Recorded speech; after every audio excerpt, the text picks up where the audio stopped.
السلام علیکم ورحمۃ اللہ وبرکاتہ۔ جیسے کہ آپ سب جانتے ہیں کہ گناہ تمام کے تمام ایک ہی لیول کے نہیں ہوتے، بعض گناہ کبیرہ گناہ کہلاتے ہیں، اور وہ کون سے ہوتے ہیں؟ جن میں کوئی وعید سنائی گئی ہو، کوئی سزا سنائی گئی ہو، جن کے بارے میں کہا گیا ہو کہ ایسا کرنے والے پہ لعنت ہے، جو وہ گناہ ہو جس میں حد قائم کی جائے، یا جس میں آپ صلی اللہ علیہ وسلم نے فرمایا ہو کہ ایسا کرنے والے کا ہم سے کوئی تعلق نہیں ہے، وہ بھی کبیرہ گناہ ہے۔ اب چونکہ کبیرہ گناہوں کی ہمیں واقفیت نہیں ہوتی، لہٰذا ہم ٹھیک ہے شرک کو تو سمجھتے ہیں بڑا گناہ، قتل، چوری، ڈاکہ، یہ ہمارے نزدیک بڑے گناہ ہیں، لیکن بعض ایسے گناہ ہیں کہ جن کا ہم نے کبھی سوچا بھی نہیں ہوتا کہ یہ بھی بڑے گناہ ہو سکتے ہیں۔ آج ایسے ہی ایک گناہ کی طرف آپ کی توجہ کرانا چاہتی ہوں۔ مسند احمد کی ایک حدیث ہے، آپ صلی اللہ علیہ وسلم نے فرمایا وہ ہم میں سے نہیں جو، تین باتیں بتائیں، یہاں پہ ان کے غور سے سنیے گا۔ پہلی بات یہ، بچوں پہ رحم نہیں کرتا، نمبر 2 بڑوں کا احترام نہیں کرتا، اور نمبر 3 علماء کے حقوق کو نہیں پہچانتا۔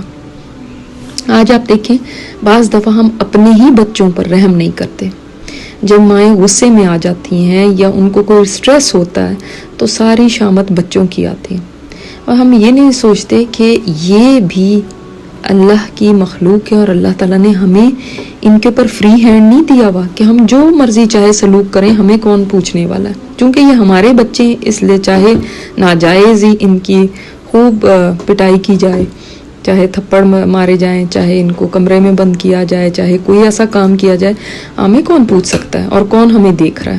یاد رکھیے ایک اللہ کی ذات دیکھ رہی ہے۔ بچوں پہ رحم کرنا، خاص طور پہ جب وہ ستا رہے ہوتے ہیں، گھروں میں ہوتے ہیں، چھٹیاں ہو جاتی ہیں، تو مائیں اکثر اپنی فرسٹریشن بچوں پر ہی اتارتی ہیں۔ اس سلسلے میں بہت زیادہ کیئرفل رہنا ہے، کہ میں نے آپ کو جیسے کہ بتایا کہ یہ میں آپ کو جو حدیث بتائی یہ کبیرہ گناہ میں شامل ہوتی ہیں، یہ گناہ کہ جو بچوں پہ رحم نہیں کرتا۔ تو اسی طرح اپنے بچے ہوں یا کسی کے بھی بچے ہوں، ان کے اوپر رحم کیا جائے۔ اگر آپ کو ٹیچر ہیں، کہیں کوئی آپ کو کوئی ایسی ذمہ داری دی گئی ہے جو بچوں سے ریلیٹڈ ہے، تو بچوں کے اوپر رحم اس لیے کیجئے کہ آپ صلی اللہ علیہ وسلم نے فرمایا وہ ہم میں سے ہے ہی نہیں جو بچوں پہ رحم نہ کرے۔ نمبر 2 بڑوں کا احترام نہیں کرتا۔ بعض دفعہ نوجوان لوگ بڑوں کے ساتھ دل لگی کرتے ہیں، چونکہ وہ بوڑھے ہوتے ہیں، بڑے ہوتے ہیں، بعض چیزیں ان کو سمجھ میں نہیں آتی تو ان کا مذاق کرتے ہیں، یا بعض دفعہ وہ اونچا سنتے ہیں تو ان کو ایسی کوئی باتیں کہہ جاتے ہیں، یا بعض دفعہ ویسے ہی ان کو سنا دیتے ہیں کیونکہ پتہ ہے کہ اب یہ تو کچھ کر نہیں سکتے۔ تو یاد رکھیے بڑوں کا احترام کرنا ضروری ہے۔ اسی طرح تیسری چیز علماء کے حقوق کو پہچاننا، یعنی علماء کا اکرام کرنا، ان کی غیبتیں نہ کرنا، اور جہاں پہ ان کی کوئی برائی کی جا رہی ہے تو ان کا دفاع کرنا، اور ان سے جو سوال جواب بھی کر رہے ہیں اس میں بھی ادب کا لحاظ رکھنا، بلکہ یہ نہیں سوچنا کہ ہمارے پاس زیادہ علم ہے، ہم ان کو پڑھائیں گے، یہ ہمیں کیا پڑھا سکتے ہیں۔ تو یہ 3 لوگ ہیں جن کا خیال کرنا ضروری ہے، اور اگر ان کا خیال نہ کیا جائے تو آپ دیکھ لیں کہ اس حدیث میں کیا وعید سنائی گئی ہے۔